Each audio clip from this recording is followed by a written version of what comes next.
الله naxariistay agaasimiye radio Muqdisho Cabdicasiis Maxamuud Guuleed Afrika oo kamid ahaa wariyaasha ugu wanaagsan Soomaaliya ayaa shahiiday toddobaadkan geeridiisa waxay xanuun badan ku reebtay qof kasta oo qarnimada Soomaaliyeed ay la xaw ku hayso Cabdicasiis oo ay la socdeen agaasimaha telefishinka qaranka Sharmaarka Maxamed Warsame iyo Cabdiqaadir Dhagax oo ay ka wada tirsanayeen wasaaradda warfaafinta qaranka ayaa lagu beegsaday inta u dhaxaysa degmooyinka Shangaani iyo Boondheere ee gobolka Banaadir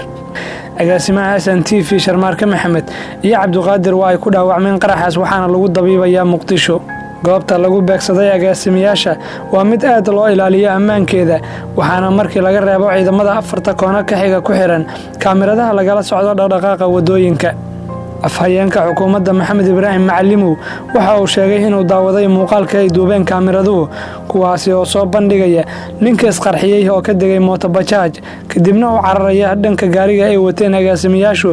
oo markaasi ka dhaqaaqay meherad ku taala meel u muuqata halka lagu qarxiyay Macalimow waxa uu sheegay in mishinkani uu muuqday mid aad looga soo shaqeeyay waxaana durba goobta isaga baxsatay mooto bajaajta oo ka degay dhagarqabaha qarxay الله naxariistay Cabdicasiis Afrika dhowr iyo 10 sano ee la soo dhaafay waxa uu babacligay dhagarta cadawga nabadiidka ah ee Al-Shabaab wuxuu ahaa nin aad u feejigan habeen iyo maalin wuxuu ku howlanaa kaalintiisa ka qayb qaadashada soo nooleynta qaran Soomaaliyeed laf dhoon gashay ayuuna ku ahaa abuuridda dhagarta argagixisada ee ku foogan maatih iyo mas'uul kasta ee Soomaaliyeed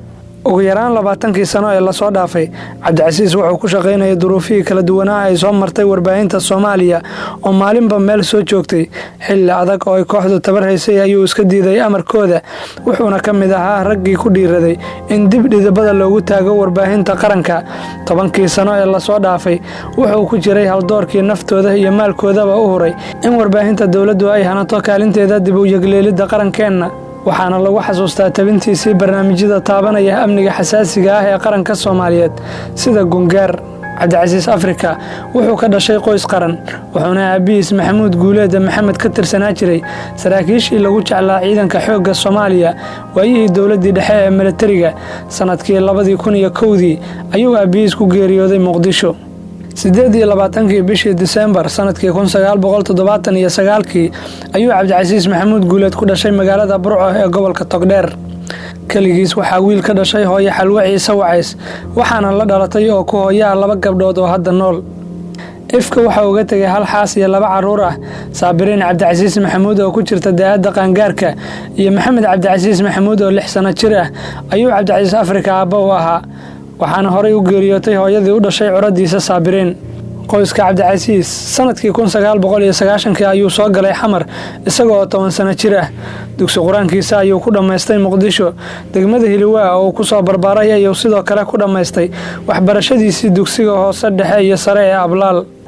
الله naxariistay Cabdicasiis Maxamuud Guuleed waxa la dhashay oo nool 9 qof oo isugu jira wiilal iyo gabdho qaarkood waa isku aabe oo kaliya qaar waa isku hooyo isku aabe halka gabarna ay ku hooyo tahay waxayna dadkaasi kala yihiin koow Istaayil Cumar Raage oo ah curada hooyadiis Xalwa Ciise 2 Yaasmiin Maxamuud Guuleed oo ah gabadha labaad ee hooyo Xalwo 3 Naciimo Maxamuud Guuleed 4 Sheekh Cabdifataax Maxamuud Guuleed 5 Cabdiraxmaan Maxamuud Guuleed 6 Sheekh Cali Mahad Maxamuud Guuleed 7 Cabdiqaadir Maxamuud Guuleed 8 Deeqa Maxamuud Guuleed 9 iyo Faadumo Maxamuud Guuleed 9 kaas qof ee waalidkii dhalay ayuu Cabdicasiis 10 ku ahaa marxuumka habeenkii la dilay subaxeedii waxa uu qorsheysnayd inuu u safro dalka Hindiya hooyadiis Xalwa Ciise xaaskiisa Faadumo Cabdiqaadir iyo gabar uu abti u yahay ayuu doonayay inuu la raadiyo daryeel caafimaad oo dibadda ah waxaana afartooda safarkaasi ku helin lahaa 2 qof oo kale oo qoyska kamid ah sidaas ayuu geerida Cabdicasiis ku baajisay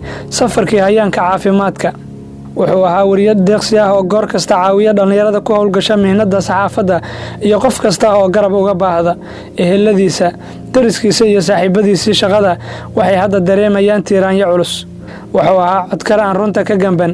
aad ayuu u dhiifoonaa markii la eego dhanka ammaanka argagixisaduna juhdi badan ayay gelisay dilkiisa kaligiis nabadiidku waxay u diyaariyeen qof isku qarxiya sida ay noo xaqiijiyeen hay'adaha ammaanka ugu dambeyntii axadii shalay 21 November 2021 ayaa Cabdicasiis Maxamuud Guuleed Afrika lagu aasay qabuuraha isbitaalka ciidanka xoogga dalka Soomaaliyeed ee degmada Hodan